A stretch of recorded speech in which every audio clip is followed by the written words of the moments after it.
네, 투자불변의 법칙 필살기 고수외전. 안녕하세요, 이진선입니다. 정말 요즘은 정보가 넘쳐나는 시대입니다. 주식시장에서도 기업에 관한 뉴스가 하루에도 수십 개씩 쏟아지곤 하는데요. 그런데 이런 적 없으십니까? 혹시 정말 좋은 뉴스인 것 같아서 주식을 샀더니 오히려 주가는 떨어지고 반대로 악재인 줄 알고 주식을 팔았더니 주가는 오르는 이런 아이러니한 경험을 한두 번쯤은 경험해 보셨을 것 같은데요. 제대로 알아야 진짜 고수가 된다. 오늘은 수익으로 이어지는 뉴스 활용법에 대해서 꼼꼼하게 알아보도록 하겠습니다. 자, 투자불변의 법칙 필살기 고수외전 지금 바로 함께 하시죠. 허인남 대표는 올해 2차 전지 섹터에서 높은 수익률을 보여줬는데요. 삼화전기로 119%라는 놀라운 수익률을 기록했고요. 또 삼화콘덴서 역시 111%의 수익률을 보여줬습니다. 허인남 대표는 12월 수소차 섹터를 집중 공략해서 높은 수익률을 기록했는데요. EM코리아로 47%의 수익률을 보여줬고요. 일진다이아 역시 단기에 35%라는 높은 수익률을 기록했습니다. 허인남 대표는 최근 수소차 섹터를 집중 공략해서 높은 수익률을 기록했는데요. 먼저 GMB코리아로 단기에 15%의 수익률을 기록했고요. 또 평화산업 역시 하루 만에 10%의 수익률을 보여줬습니다.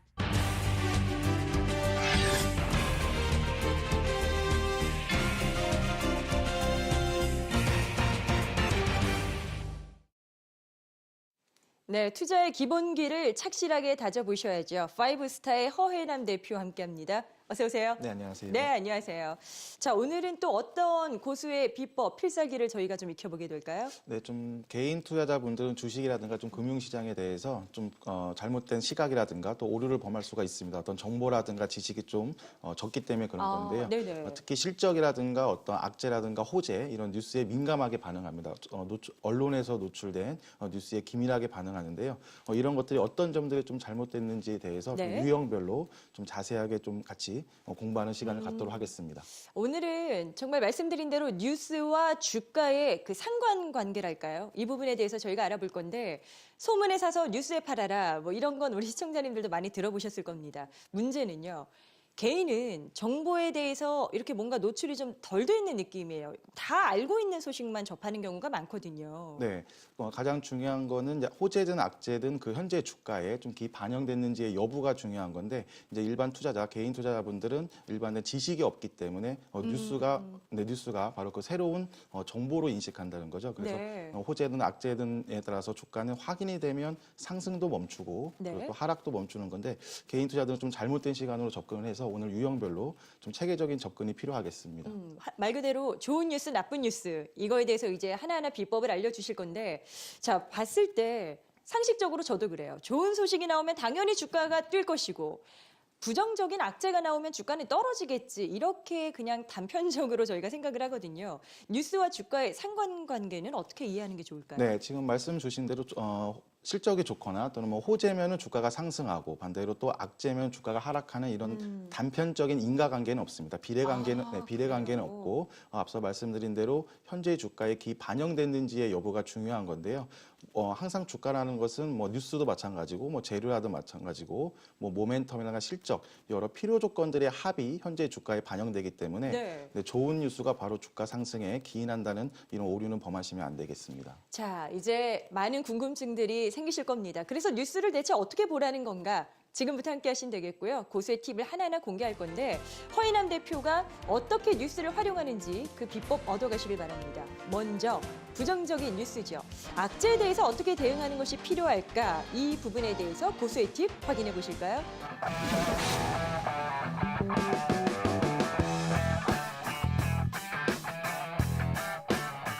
아니 보통 악재가 터지면요. 일단 빨리 내가 가지고 있었던 주식을 매도하고 발을 빼야지, 도망가야지라는 생각을 많이 하실 것 같은데 꼭 그런 것만도 아닌가 보네요. 네, 맞습니다. 예. 우선 그 개인 투자자분들이 악재 뉴스를 보고 어떤 그 매수에 접근하시는 거는 거의 없기 때문에 네. 우선 손실이라든가 피해는 악재 뉴스에 따라서 접근했을 때는 좀 피해가 적습니다.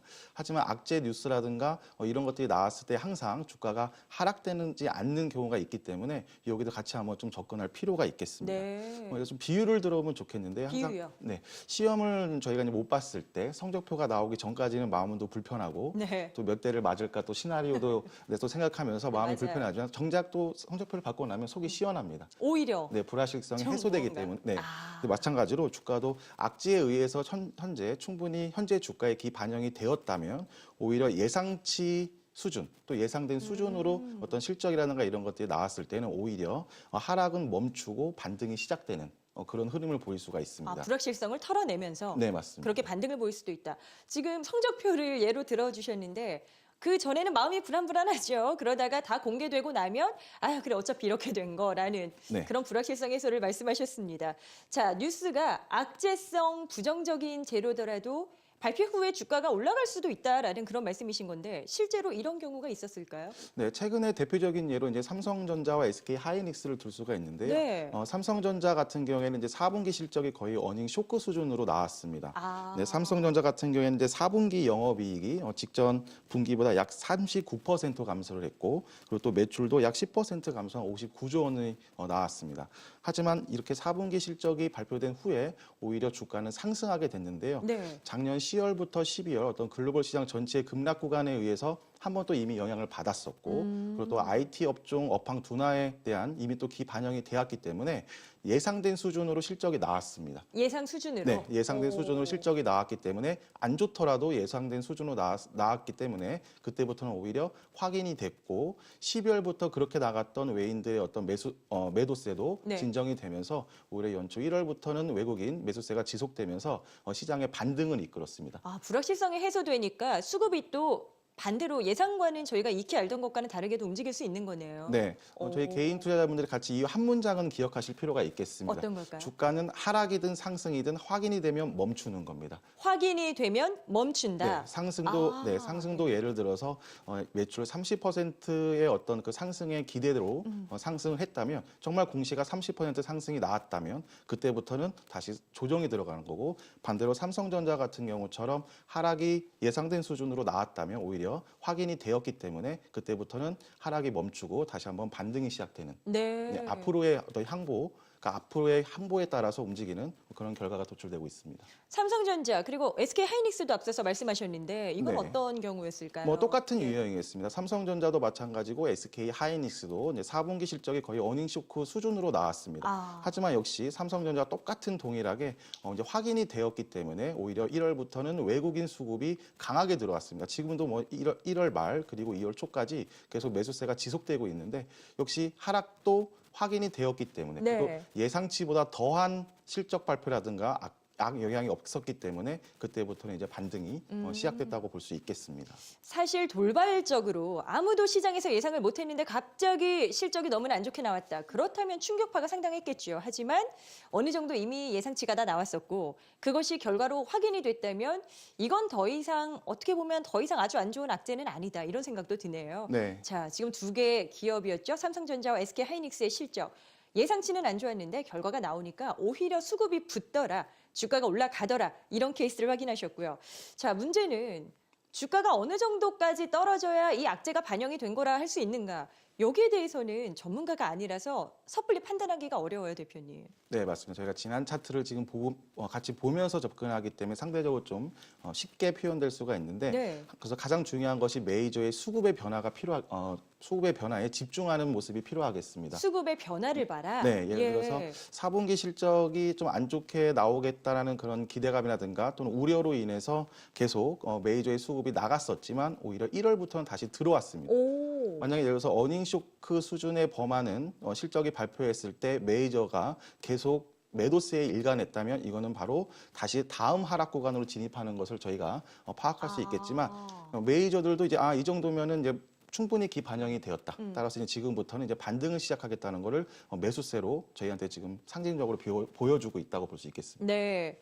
자, 수급을 주목하라라고 지금 허예남 대표가 말씀 주셨는데 우리 시청자님들 과연 이 나쁜 뉴스, 악재가 어느 정도까지 반영이 됐다고 봐야 되나, 언제쯤 내가 뭐 접근이나 관심이 가능할까 궁금하셨다면 수급에 대해서 그 키포인트를 기억하셔야 될 것 같네요. 자, 일단 뭐 악재라도 이미 반영이 됐다면 그 영향력은 그 이후 발표가 된 후에는 좀 떨어질 수 있다. 함께 좀 확인하셨고요. 자, 많은 분들이